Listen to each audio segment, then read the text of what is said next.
Hello and welcome to my next episode of Back to Basics. We will be talking about Majora's Mask. Now, this game is probably my favorite game of all time.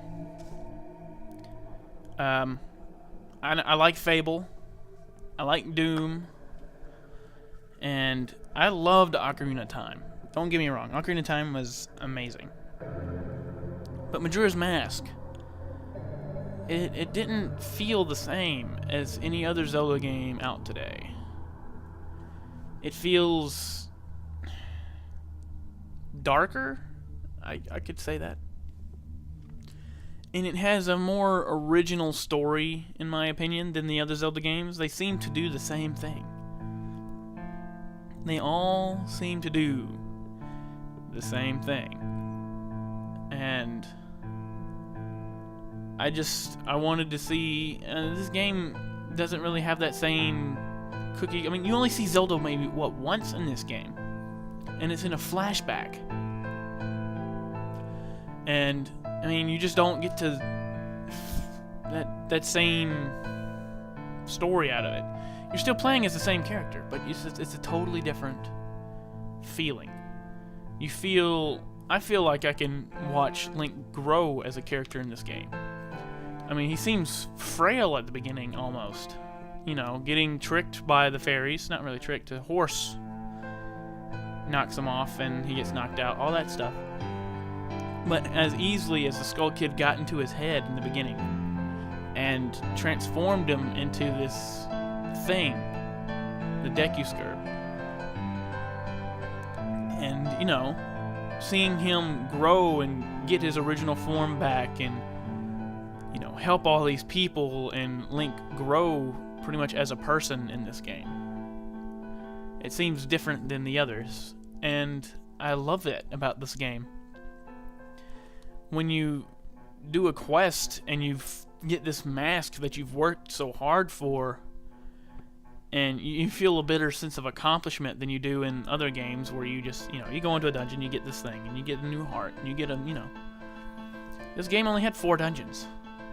You can only get 4 extra life hearts if you did just the dungeons, and you just went straight through the game. This one encouraged exploration as well. You could go out and explore. There was other places you could go out, look for hearts, and you wind up finding stuff that you never knew were there, or other quests that you didn't know about.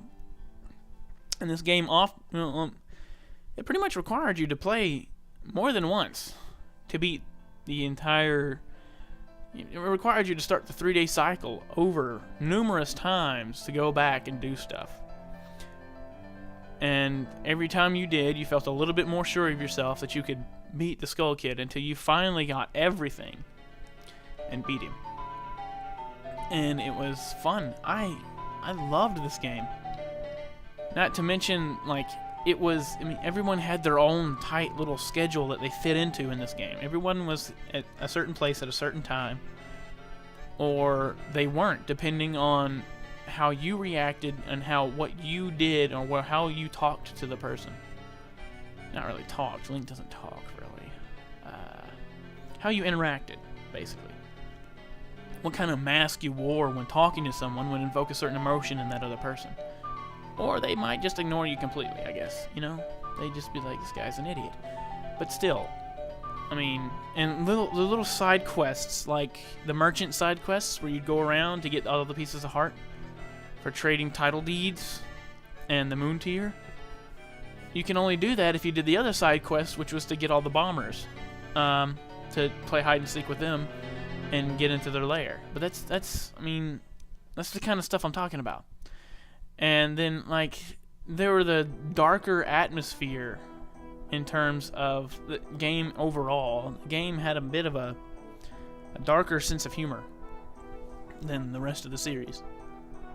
But this really hasn't been much of a talking about the game. The gameplay really wasn't different from Ocarina of Time. Had about the same gameplay, except for, you know, when you transformed into the different races. It's about the only difference. The dungeons worked relatively about the same. I think they were actually a little bit harder than Ocarina of Time, even though there were only 4. there were things you had to do before you could even get into a dungeon, which made the game last a lot longer. And like between all side quests and everything, the game took a lot longer to beat 100% than Ocarina of Time. And it had, like I said before, it had great replay value. But thanks for listening to my little rant. Not really rant, but, you know, my little speech on this game. And I will see you guys on the next episode. Fear in my heart, but you're so supreme.